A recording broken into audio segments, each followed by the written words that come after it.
So we kind of help each other, I guess, because sometimes you can be so set in your ways, you can think, oh, I'm right, and this is the right way to go about it. But then when you get the advice of, like, if I get the advice of Bhav or vice versa, it's actually helpful sometimes because you'll see things in a different light. So I think it's kind of good to have two people as well. It's not always conflicting. It can be quite helpful as well. Motivating as well, I would say. The fact that we're able to sort of work together and we understand each other's work, it helps. So although we do sometimes, it rarely happens, these awkward conversations, I suppose we sort of motivate each other more.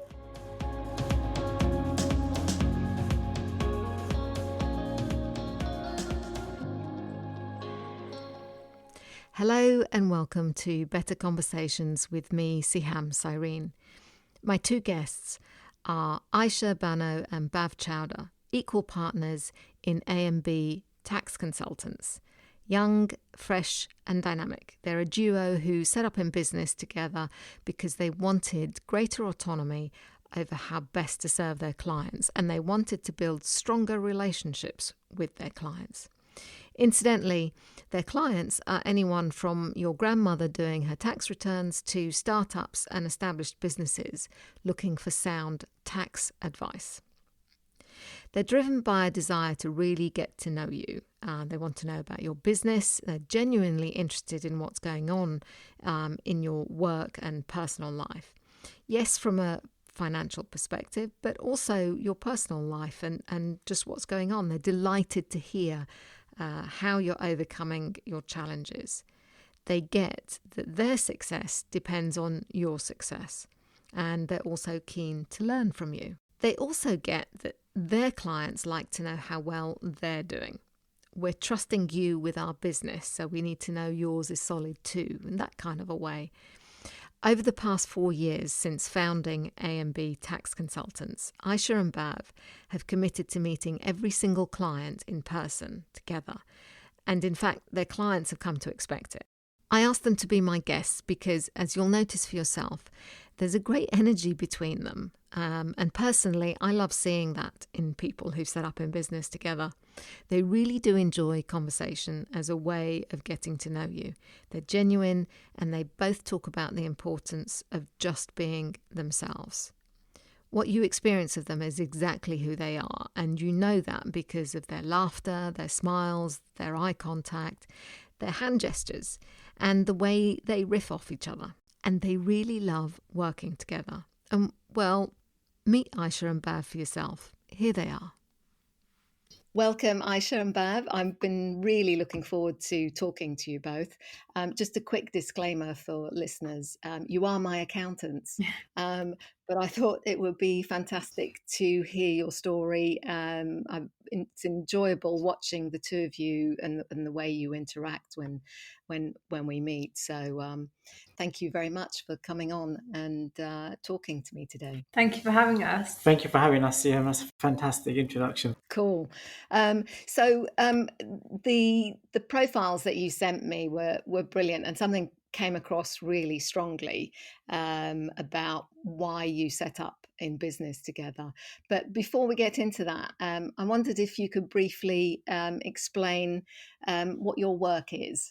So as a trade, we are chartered tax advisors and accountants. So basically, we assist clients. The clients could be individuals, corporate entities, trusts. It could be in the UK, outside the UK, to sort of structure themselves in the most tax efficient manner. So we do all the compliance work that's associated with taxation, so like VAT, payroll, end of year accounts. But we tend to place a lot more emphasis on advisory work and planning work to ensure that individuals and clients are structured in the most tax efficient manner. So we don't have to do anything too complex. That there are a lot of reliefs that are advertised by HMRC that individuals and corporate entities and other sort of clients can take advantage of. So for us, it's more about educating clients and increasing commercial awareness to ensure that clients are structured in the most efficient manner. So we started off as tax advisors, but I suppose we've come more to just advisors. So we sort of now at a stage in the business where we do just advisory work across all types of finance arenas. So it's not just specific on tax. And so the story about how both of you, what came across in your responses initially were that you both enjoy people, and there was more that you wanted from the work that you were doing. Tell us a little bit more about that. So I've always liked meeting people. I just like meeting people, speaking to people, and as part of this industry, what we noticed whilst we were being trained was that a lot of the clients weren't receiving that personal touch. And when you are speaking to clients about finance, it's a very emotional topic. So they prefer to have that and one-to-one discussion or a discussion with their spouse or their kids, etc. Because it involves not only one individual, but it could involve a whole household. So having emails and all those types of communication you can't avoid, but the clients feel more at ease when you're speaking to them face to face and they know who you are and we understand the client as well, because that's a key part of tax planning, is that you can't plan unless you know an individual and their intentions, their household circumstances, etc. So for us, that element was being neglected by a lot of advisors, a lot of firms. So we took that on board and introduced that in the firm that we started, A&B Tax Consultants. And I think kind of get the chance to learn more about the nature of what people do in their businesses, which you don't always understand when you just have that communication over emails. You kind of have a glimpse of what they do, but you might not fully understand it. But it's really good when you meet them and they actually explain what their day-to-day tasks involve, and you get a much better understanding. And it's really interesting to learn about what kind of different fields there are out there and what sort of careers people are pursuing or businesses they're doing, which you might never have come across. Yeah, and I got that sense from when, the first couple of times that we've met. You've got a feels like you've got a genuine interest in what is going on in people's lives, what's their focus, what are their plans, what are they struggling with, so that you can advise them, Yeah. or provide some information that might make that a little That's bit good. easier. I mean, it's important to have that rapport as well, and I think that only happens when you meet individuals in person, because to speak via email and all the other sort of social media avenues is helpful and is sort of efficient, but we still always emphasize meeting the client in person, because you have that rapport and then you build the trust, because until you have that trust, it's very hard to do any sort of advisory work with the clients. The compliance aspect of it is fine, because the compliance is just historical information, so you can't do anything more about that. But when you're planning and speaking about the future, that's when you need to have that trust, and you need, the client has to understand who we are as individuals. We need to understand the client as well. So I think it helps. And up until now, and hopefully that's not going to change, we don't take on anybody as a client of our firm until we have met them in person. So they could be in London, they could be up north, they could be in a different country. But we always emphasize, and we always will continue to emphasize meeting the client. And I think that up until now has worked well for us. And so, okay, so tell us what was the conversation that you two had that said, okay, why don't we do this? Why don't we set up? It's because Bab doesn't want to be told what to do. He doesn't want anyone to tell him what to do. That's part of the reason. The other part of the reason in terms of why we knew is more about, it wasn't really a conversation that Aisha and I had. It was just eye contact. So we sort of knew. But basically, Aisha knew that I always had the intention of setting up my own business. What we never knew. But I suppose with the experiences we gained from past employments, we were interested in this industry, and we knew we could sort of help clients, etc. But we saw the sort of, I wouldn't say the flaws of other firms. We sort of saw ways that we could improve services.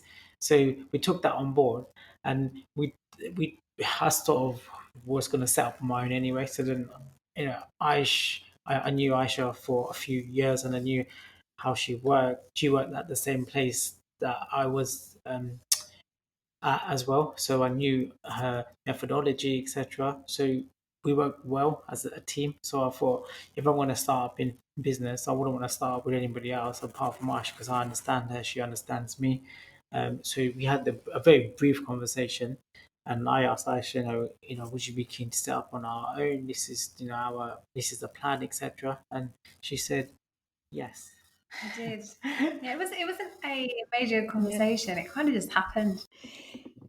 Yeah, because setting up a business together and having that partnership hangs on really how well you know each other. And you said that you knew how each other works, and it sounds like you had a connection, an alignment of thinking about how you do stuff. So was there any sort of tough conversation did you have in your nearly 4 years now of running the business together? What's been the toughest, most uncomfortable conversation that you've had? The tough conversations they still happen, so it's not as though they were in the initial stages. But when you set up the business, it's always hard because you're sort of starting on a clean slate, and everyone, like regardless of who you work with, when you work on your own and you set up a business on your own, you only need to have a conversation with yourself. So it's tough, but it makes it a little bit easier.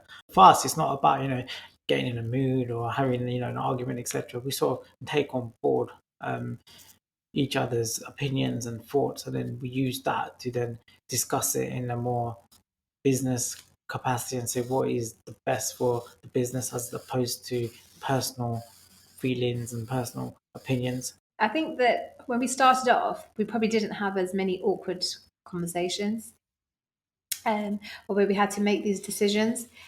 But as the business has grown, when we've actually got clients and you've got a structure in place, you kind of have to have those conversations a lot more often because there is different issues arising. It can be to do with staff, it could be to do with anything, but we have to have them a lot more now. But because we've got our kind of separate roles, we have different opinions, but we always tend to sit down and make sure we discuss them and look at all the possible solutions and options, and then kind of make an informed choice.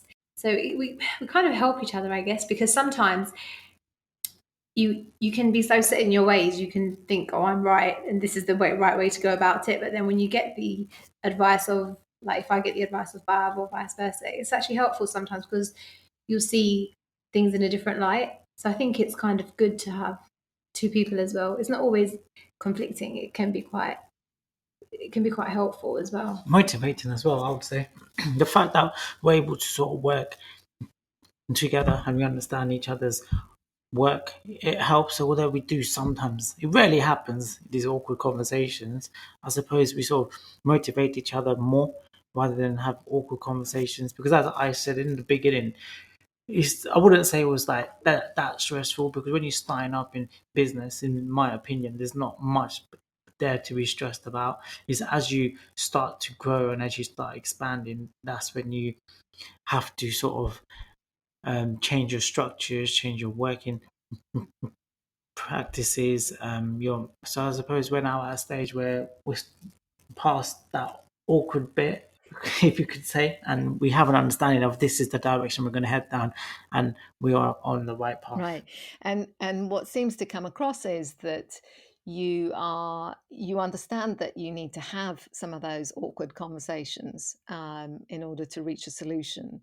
But I'm hearing really strongly that for both of you, there's a success and a goal to work towards. So is it that helps you kind of determine if you disagree on an approach, say? Is it the fact that you've got a joint goal that helps you determine, okay, what's best for the business here?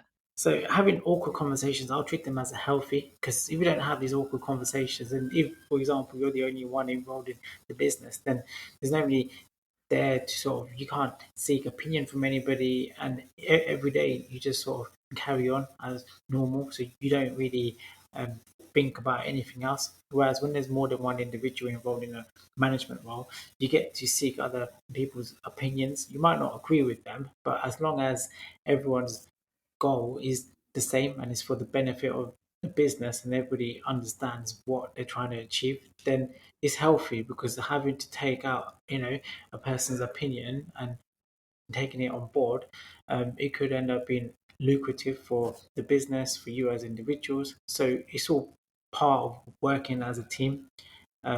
So, with these awkward conversations that we have, which we rarely do have anyway, I'll treat them as healthy, because, sometimes you think that as an individual, you think you're always right. It doesn't work like that, because, in the beginning, I was like that on a few occasions, and you make mistakes just because of the fact that you think you're always right, but you learn. And then when I'm at a stage where I now take other people's opinions on board. Dad now understands that he's not always right. Oh, yeah, well, and there's a comfort you both have, is what I'm hearing, with having different opinions about something, but you're learning to seek each other out, to actually check yourself. Am I thinking about this in the best That's way? correct. That's correct. Yeah. I mean, I don't know about Aisha, but I can leave the business to Aisha for however long. If I have to go away on holiday or something, then I'll not have any concerns, because I completely can ensure that she will do everything for the benefit of the business. And how do you feel, Aisha? Do you trust do you trust him to run the Oh, business when you're not definitely. there? No, he's really good. You just don't have to worry about anything. And I think with Bab, he always looks at the bigger picture, which I don't always look at. So it's really helpful, because he kind of puts things into perspective all the time, and just reminds us of what we're trying to achieve. Because it's very easy to get caught up in the right now and in the present, and not think ahead, like in the long term, what you're trying to achieve. Because you sort of have, it's important to think about the the day-to-day runnings of the business, and also the future of it as well, because although we help the clients to ensure that they're efficient, it's important for us to run our business as well, as a business. So we sort of have to always ensure that we're thinking about it in the capacity of a business. So the bigger picture is important. Yeah, absolutely. It helps focus the mind, and when you reach, very often, we can get caught up in a disagreement. The ego kind of steps in, and we forget that what we're there to do. The conversation becomes about the disagreement rather than decision making. Yeah, Absolutely. definitely. You just use your attention on an argument rather than for the benefit Right. of the business, which I don't agree with. Like, if you're going to have a disagreement, you see people's opinions and then you just move on. You don't hold on to it, and that then creates awkwardness in the business. The atmosphere is not nice, etc. So we and I, even with our staff, we always emphasize that we have a nice working environment. Everyone's sort of happy. Everyone understands each other. So we don't like awkwardness or intentions, because it doesn't help the business, it doesn't help clients, it doesn't help anybody. Absolutely. All right, so let's find out a little bit more about what's important to you in conversations. So one of my questions to you both was, how does a better conversation sound, feel, or look like to you? And I thought this was interesting because your answers were very similar, but I tell us a wasn't little bit copying more. Aisha. I wasn't. I told her to cover her page up, so it's not my fault. So, in terms of, for me, what is a better conversation? I like laughing, smiling, and I like interacting. I don't just like a one-way conversation. It's important to have a two-way conversation, especially if you think about it in terms of work, because it's not just, if you're going to speak to your client, it's not just me talking or Ice talking. You should be understanding the client, what they need, what their intentions are, etc. And you should always it should feel natural as well. So not like, a pretense. So if I speak to a client, regardless of whether they're self-employed, whether they're in a company, whether they're an established company, I always be me. So I don't have a sort of disguise on, and pretend to be another individual, because I just can't. So I am me, and the clients know me as Bhav. So for me, that's important. And I think for me, again, like similarly to what Bab said, it has to be a two-way conversation. if you're having a conversation and then you're not getting much out of the other person, I feel that's very awkward. So it's like as if the other person doesn't want to be there, and then you don't really know how to continue the conversation. So definitely, kind of, there needs to be personality in there, and you need to be yourself and just kind of show an interest with each other. Would you say that you both feed off the other person's energy that you're talking to? Definitely, yeah. Completely. We've met so many clients, sorry, but I think when we meet a client who has really positive energy about them, and they just, I don't know how to explain it, but when they speak and they have so much to offer, just in terms of the sort of person they are and their positive nature, or it doesn't have to be anything major. It's just the way they speak or they carry themselves. We both really thrive off of that. That's correct. I agree with that as well. And that, with Aisha and I, we do feed off each other's energy, because 90% of the meetings we attend them as Aisha and Bhav. On occasions when Aisha is not available or when I'm not available and we have to go individually, the client always asks for the other individual. So it's like, so even the clients know, we feed off each other's energy, and we come as a package basically. Well, you must have a repertoire as well, right? When you're meeting clients, and I certainly felt that. You ask one of you asks a question, you go down a certain road, the other person is listening, and it allows each of you to pick up on stuff. It's so that time that you're spending with the client is as informative and Yeah, of productive course, as it because can we be. have to remember the reason why we're there. I mean, we're always still trying to help our clients as well. So if we can't be, we've got to actually, listen to each other and the client as well. Otherwise, we won't be able to help or kind of achieve what the client needs to do with their affairs, whether it's their business or just overall financial affairs. And it's that, and also combined with the fact that each of us as individuals, we have our own strengths and weaknesses. So we attend the meetings together, but to certain occasions I don't pick stuff up and Aish does, and other occasions I might make an error and Aish picks it up and stuff like that. So the fact that we're able to sort of take advantage of that, I suppose we're in a strong position. So we're talking about money, which you describe as an emotional and sensitive topic for people, and clearly that's something that you get. Can you talk a little bit more about how that shows up in your conversations with people? Yeah, sure. So we always sort of emphasize to clients that although we do all the compliance work, we do a lot of advisory and assisting clients in terms of structuring themselves in the most tax efficient way. So what that means is sort of reducing the amount of tax that the individual may have to pay. It could mean income tax, it could mean capital gains tax, inheritance tax, but on each occasion it always involves a topic of money. So the client in the beginning is always a bit skeptical, thinking, is this correct? Is this not correct? But we always explain to the clients that all the advice we give is correct and above board, etc. And a few occasions, if the client wants additional confirmation, we can also seek approval from HMRC if the planning is quite complex.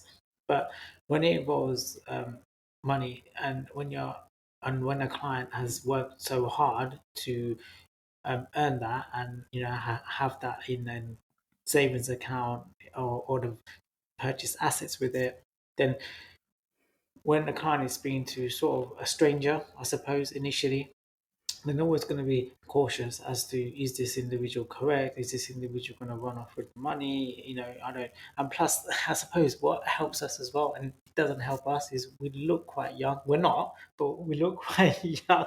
So when you're speaking to a client, a lot of the clients, they're a bit older than us. So when the clients speak to you, they're sort of thinking, they may think in their head as well, thinking, are these individuals actually the right individuals for the job? But afterwards, when they start speaking to us and understand what we can do, and we sort of explain what we have achieved, then the client understands that, okay, this makes sense now. So initially, the conversations are sensitive, emotional, because of the fact you're dealing with money and the client is speaking to just basically a random individual. But after you've got that rapport, after you've built that trust, it still is emotional and raw because it involves money. But if you handle it in the correct manner, then that sort of avoids any, I suppose, awkwardness and conflicts. And Aisha, do you think that's why it's important to the two of you to meet prospective clients face to face, the two of you together? Yeah, meeting clients face to face is just so much more important, because otherwise, it's difficult enough for a client to kind of provide that sensitive information in person once they've actually met you and sort of kind of understood who you are, where you've come from. But if you don't meet them and it's using kind of emails and not even telephones, then it's definitely to speaking to a stranger, and then they're really reluctant to kind of share that information. And then I think us going together kind of breaks the ice as well, because people are quite interested to understand why there are two of us. And then it gives them the opportunity to ask what we're doing or how we met, which really helps the conversation just to flow, because the client probably feels that they're not only sharing their information or their personal circumstances, but they're also finding out about us as well. So it's kind of like you're both sharing. So it probably puts them at ease a little bit. So definitely helps having both of us. So, Aisha, I want to touch on something that may be a little sensitive, but you wear a hijab. Yes. And I'm curious as to how people respond to you when they meet you. I think all our clients, they're so kind of cultured and very open-minded, and they're kind of very experienced, and they've done so many things in their lives, and they've met people from different like backgrounds, ethnicities. They've worked in so many different places.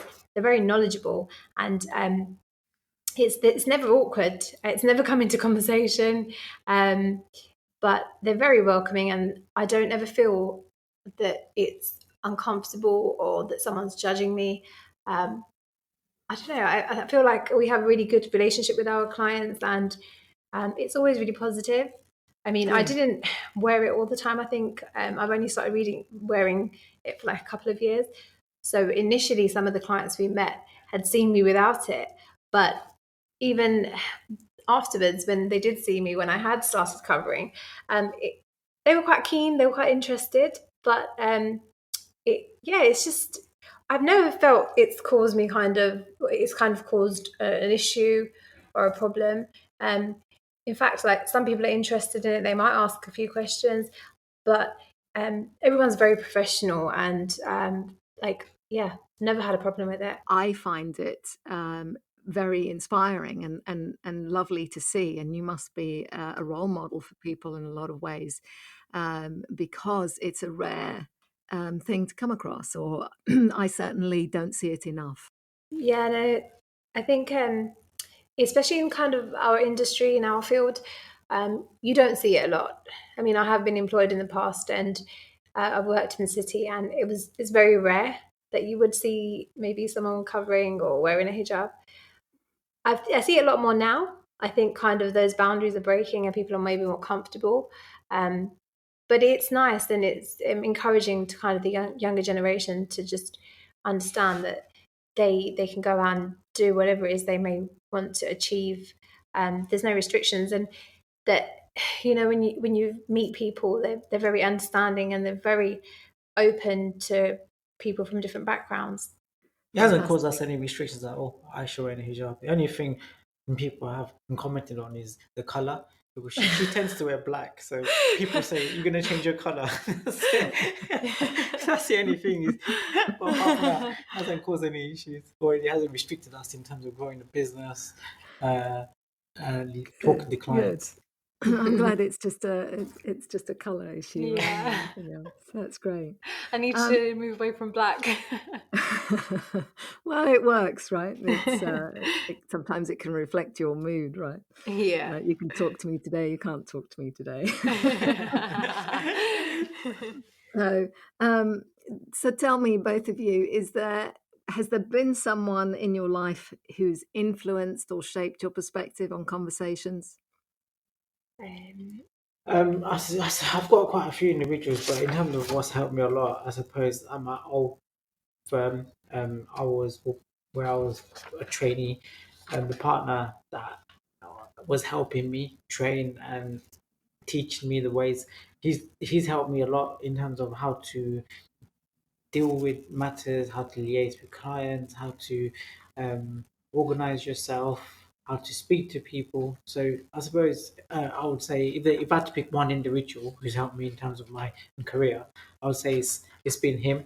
Um, who's had a great impact on me. Yeah, I think for me it's similar.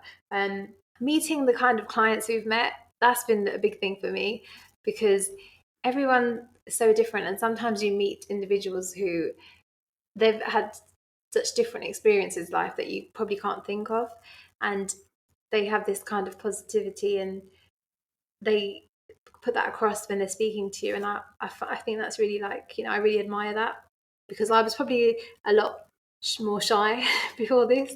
So working with Bab and doing our own business has kind of developed me as a person as well. And that's something that came across in in the information that you sent through, was just this sense of being able to have that direct contact with clients. And clearly, there's a really lovely energy between the two of you, but also that desire to connect with your clients and hear their stories so that you can pick up on opportunities to help them, but even just to know what's going on in their lives and what's important to them at that point in time. So in terms of the clients we have, we got a broad range of clients. So we have like your pensioners that just need help with your self-assessment tax returns, to your startups, to your entrepreneurs. But in terms of your startups and entrepreneurs, we can relate to them because we are at that stage and have been at that stage as well. So we can help them and we understand them, their position, etc. So that's why we sort of feed off clients' energy as well, and the clients understand us because we've experienced the issues that they may have come across as well. Well, you can empathize with where they're at, and presumably, it's not just a conversation about tax efficiency and accounting and so on.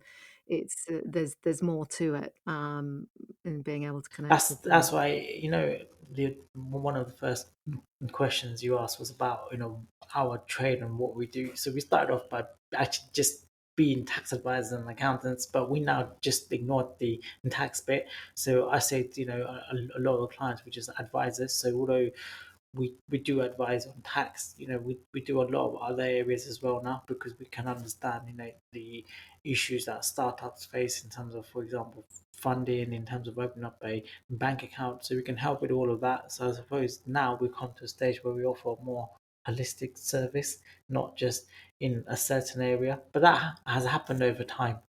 Yeah, I think clients just feel comfortable to come and ask us for advice, which might not necessarily be tax related, but they'll come and at least run it past us. And if we can't help, we can maybe put them into contact with someone who can. So it's our service is a little bit more kind of holistic is the word.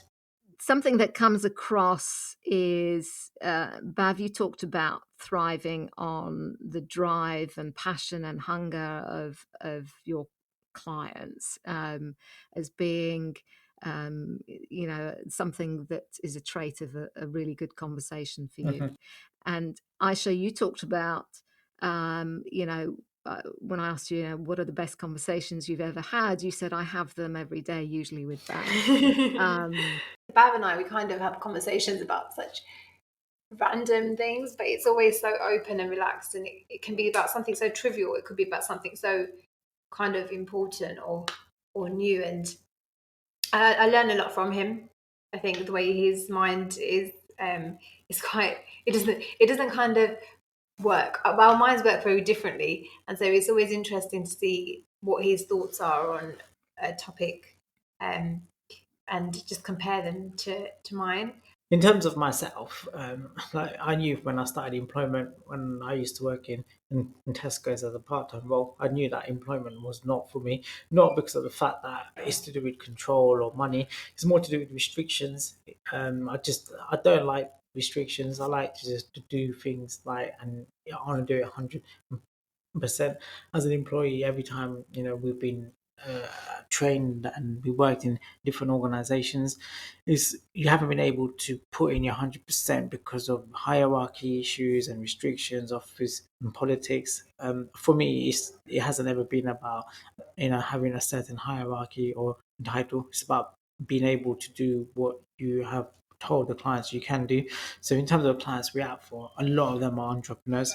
So I learn a lot from entrepreneurs because, like, I'm quite hungry. I'm a passionate individual, but the clients we act for are a lot more hungry. They're a lot more passionate about their work as well. So I get to learn from them in terms of business acumen, in terms of their thought process, etc. So I try to sort of implement what I can of that in our business as well. So that's helped us.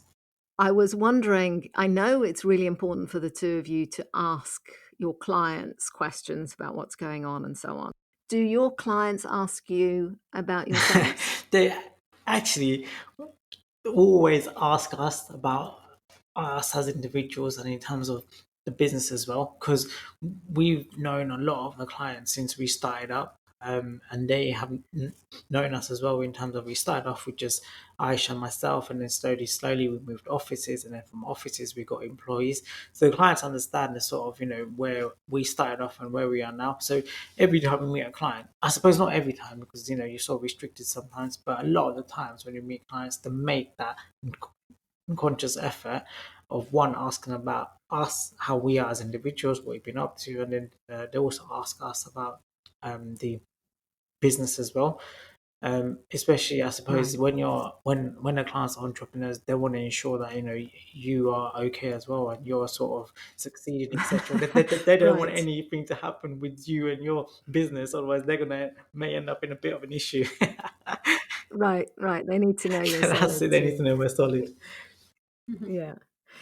So, Bav, you talked about the worst conversation that you've had was with yourself. Can you talk a little bit more about Yeah, the that? worst conversation I had was with myself, and it normally is with myself still. But the worst, I suppose, the sort of turning point is when I was a trainee and when I'd qualified and passed my exams. Obviously, I was still employed and working, but I think it might be on my way home or something. I actually asked myself, what I'd achieved up until now, and in terms of exams and stuff, that was fine because you pass your exams, etc. But in terms of work, I just wasn't satisfied. I wasn't happy. I wasn't, you know, um, I suppose I felt I hadn't achieved anything in terms of my career apart from having passed exams. But in my head, I always knew I wanted to set up my own, wanted to set up on my own. So I suppose that was the time when I had the conversation of saying, you know what, I want to probably now just leave my employment and take the risk of starting up on my own because everyone always says I want to, and it will happen. But there is never a right time when you set up on your own. And basically, Mm, if you work hard and you put 100% into it, then it will work, regardless of age, regardless of industry, etc. You just have to know that, and if you think positive, it will work. So there's never a right time. So I suppose for me, when I had the conversation with myself in terms of what I'd achieved, that was the turning point because that was the birth of A&B Tax Consultants. wow, it was a light It bulb was a light moment. bulb moment. Okay. It was because you get offered, like, when you work in a medium/large organization and they know you're going to leave, etc. They do offer you increase in pay, a potential for partnership, etc. But none of that was that important for me. For me, it's always been about being able to achieve something on your own. So that was the key for me, to being able to create something, Mm, which hopefully we are now in the stage of creating. Yeah. yeah, absolutely. I think you do have, like, in terms you said, what's the worst conversation? I think not necessarily worst, but you do have difficult conversations as well.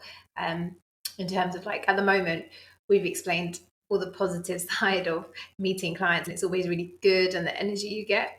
But unfortunately, I think with any kind of business or just in life in general, you do have conversations that aren't always the way you want them to be, or they're not always so positive. And especially when it's work related and you're speaking to clients and it's not a positive conversation, or it's something quite sensitive, or something's happened. And we have had a few of those as well. And I think we've actually learned from them, because we always try to remain calm in every situation, because that is how we need to be. We have to remain professional, but I think we always kind of reflect on it. So if we've had a conversation like this on a rare occasion, we'll discuss afterwards what happened, how it happened, why it happened, how maybe to make sure it doesn't happen in the future. Or it's important as well, because you can't always have positive. There might be some negatives as well, and you have to be prepared to know how to deal with it and how to address it. And have you been able to turn a conversation around? Yeah, we'd always turn it around. I think we're quite positive in that way, and we'd offer the client solutions and alternatives. But I think just at that moment, maybe it's not always the right time to maybe convince someone when they're not maybe fully understanding, or they're in a different kind of, their emotional state isn't right for you at that time. But we always ensure that we do kind of remain in communication with the client and find a solution if there has been an issue, because for us it's about client retention. It's not just Right. you're not just a number on our books. We spend time to meet you and to develop relationships, so it's very important for us to maintain that. It's easy, like you can get clients, but the hard thing is to retain clients. So we invest a lot of time to ensure that clients are happy and they're getting exactly what they're looking for. As Yeah. individuals, Aisha and I are quite positive. So you do have these, I wouldn't say awkward, but these conversations can happen with clients. Sometimes they might have a HMRC inquiry. So, it's not anyone's fault, but HMRC opens up an inquiry potentially into anyone's affairs. So the nature of the inquiry, and what the outcome is going to be in a lot of the cases. But the client, no one likes to, for example, receive any letter from HMRC asking for information because of an inquiry. So, there have been occasions where we've had to, maintain professionalism, and just to ensure, like I said in what she said, is that actions speak louder than words. So we do make sure that the clients are aware of everything that's happening, and we always keep them up to date. And I suppose that's helped us as well, our positive nature. Right. So, Bhav, what's your worst habit in a conversation? Oh, I've got a very bad habit. I keep saying yeah a lot of the times after every sentence. I think I said that today. I still think I'm in school. I can't forget my school days. But it's just natural to me. So I do have a habit of saying yeah. Well, at the end of your sentences, End of the sentence, midway, beginning, it can happen anytime. I've got issues. Oh, those are just little habits of who we are, right? But I can't change that because it's just instilled in me. But I would say that's probably one of my worst habits. Every time I go and see my old boss, who's helped me out a lot, he always picks up on it, and he does have a tendency of telling me or pointing out like that. He said yeah again. I'm like, but I can't think about it. It's just I don't think about it when I say it. Well, not to stress you out, but I'll count the number of years you say yes. Please do. And Aisha, what would be your worst habit? It's definitely speaking with my hands, but today it's not happening because we're like. She's still flapping her hands. Don't listen to her. No, I think it's probably apart from like Bab saying yeah and I kind of express myself using my hands, which sometimes I wish I didn't. But it's just a natural thing. I can't help it. Can I just jump in there? But I'm curious because I'm curious. Why do you think you shouldn't express yourself as much with your hands. I don't think there's a reason not to. I would prefer not to. I feel like it takes over. I feel like maybe in my head I'm thinking I'm getting my point across better, like using the hands, but I don't think it's necessary. It's okay sometimes. I know I'm not the only one who does it, but Well, it's interesting, isn't it? Because I know some people can speak and they are, they don't move a yeah, limb apart from, their heads, right, and their mouths.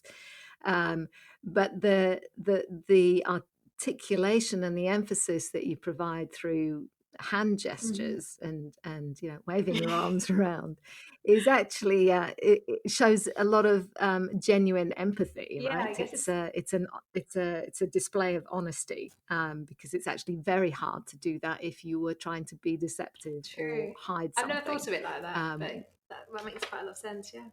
So, Aisha, what are you good at in conversations? I think listening. I probably sit there and listen quite a lot and taking in what someone said, because I don't like conversations to be negative or too serious. Even though we are discussing serious topics, I feel like you need to put a twist on it and make it positive. So for me, it's always important that you have that element of laughter or lightheartedness. So I'll always try to kind of incorporate that somehow into a conversation. It's a wonderful thing to be aware of because it can break the ice. There can be a lot of tension in that conversation. As you're saying, it's a very emotional and sensitive topic that people are talking about. And to be light-hearted or apply a bit of humor or to connect with people on that level is disarming, but it also builds that trust between you, Yeah. which I can see is really important. Just kind of develops your relationship on a more personal level. Bav, what's your best habit in a conversation? What are you good at? So I would say what I'm good at in conversation, my traits are I smile a lot, I laugh when the time is right, maintain good eye contact, and always listen to what the other person has to say. So it's never a one-way conversation. You always take on board what the other individual have to say. And the other thing is that I treat this as a negative. Is that I have a habit of waving my hands as well as a lot, but I don't treat that as a negative. I'll treat that as a positive because of the fact that it shows your energy, your enthusiasm. You can engage with the client or whoever you're speaking to as well. And as you said, it's not very deceptive because you can't control it. It's just natural, and Right. I'm quite relaxed as well. Even in the professional environment, I tend to be relaxed. I don't tend to get nervous because of the fact that you're sort of confident in yourself and your industry, etc. So I suppose that's an important trait as well to be relaxed. Yeah. Yeah, and your confidence for both of you comes across. It's very easy to have a conversation with you, and I noticed when in one of our meetings, you were exploring some topics with me. Had I considered this? Had I considered that? And it made me initially my response was, oh, okay. So this is on the this is a topic on the table, and I confess I was probably a little bit guarded at first, but as we got into more of a discussion about it and shared your knowledge and information, in effect, you were educating me. I felt more at ease with the subject itself, right, with the Ah, topic. I'm happy to hear that, Sehaam, because for us, it is about educating clients, increasing the commercial awareness. So we're not here to sell investments or products or anything like that. But us, it's just about ensuring that the client is aware of what they could potentially take advantage of and all the allowances and reliefs. So I'm happy to hear that. I walked away from that feeling like, oh, I have a ton more information here and the stuff that I should be doing, right? So that was really helpful. I'd love to hear from both of you. what would be a key message about having better conversations that you would like to leave with listeners? To meet them in person. Because when you say conversation can be had, you can have that on a telephone. I guess you could even have it on Skype, or there's kind of video calling like methods. But in person is completely different. You can speak to someone on the phone for a very long time and get all the information that you want, or you think that you can get it. But when you see someone face to face, it's completely different. You'll I think like the body language that someone has, and those things are very important, and you learn a lot about someone from them. And I feel that you engage more in conversation, and it's really important, because nowadays people are kind of always behind a screen, and everything's done through emails, maybe telephone as well.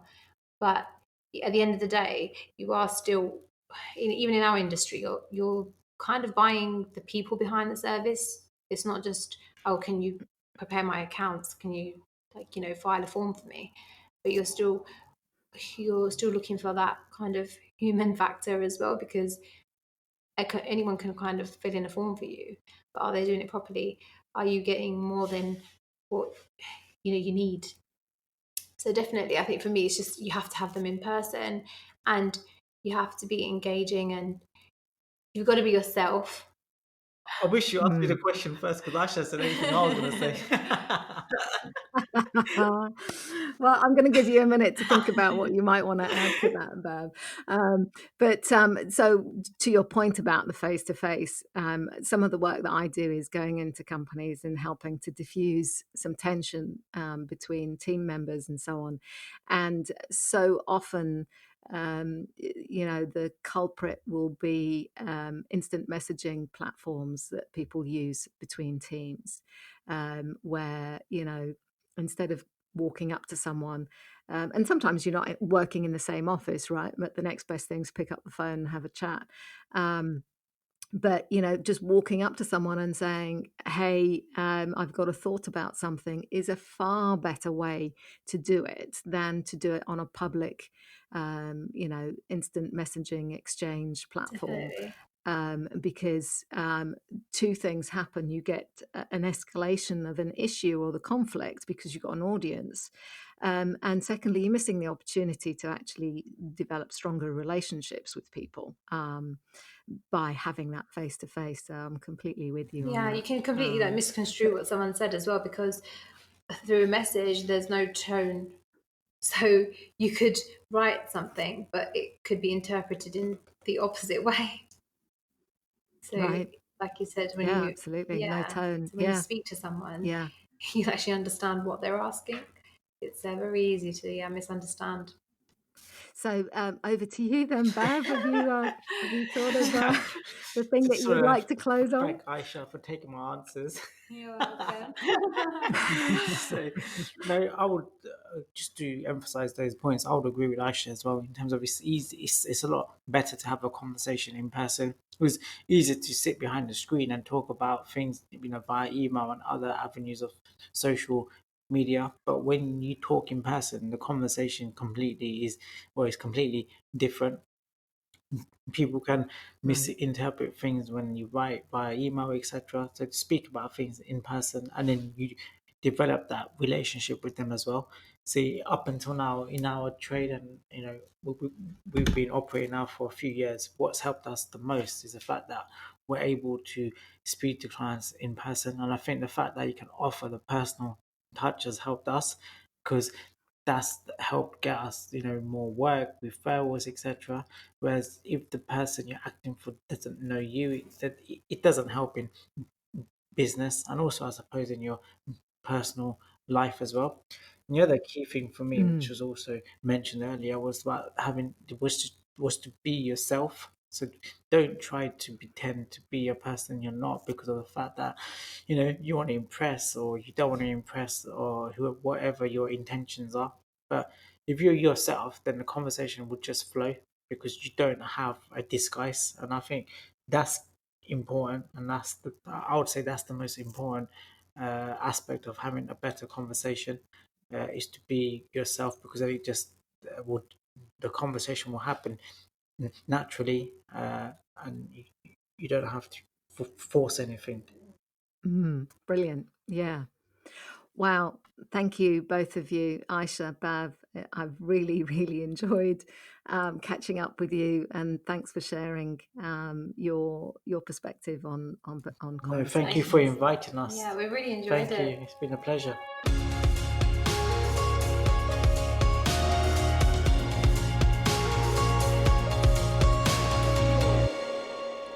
Thank you for listening. I hope you enjoyed today's episode of Better Conversations with me, Sehaam Cyrene. You'll find show notes at sehaamcyrene.com/podcast, including more information about my guests, Aisha and Bhav. If you haven't subscribed yet, please do. And if you've enjoyed listening to my guests, then please do reach out to them and let them know, or even share the podcast with someone you think would enjoy it. You'll find Better Conversations with Sehaam Cyrene on Apple Podcast and Spotify. When you find someone who you enjoy having conversations with, make sure you add them to your favourite people list, because having great conversations is fantastic at the best of times and life-saving when you're having a rough time. Until next time, I'm Sehaam Cyrene, and this has been A Better Conversation.